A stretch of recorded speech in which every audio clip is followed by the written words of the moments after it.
इतिहास बनेर उठ्ने छौ।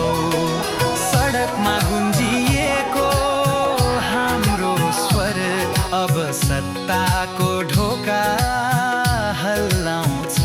हामी केवल भिड होइनौ, यो त परिवर्तनको आँधी हो जसले सबै बगाउँछ।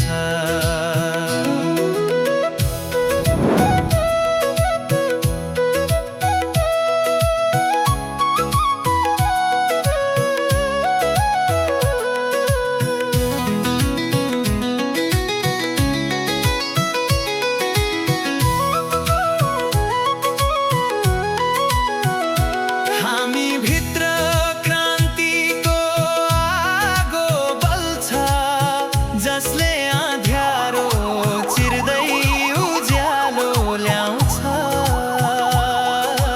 यो केवल आन्दोलन होइन, यो त पुस्ताले पुस्तालाई दिएको शपथ हो।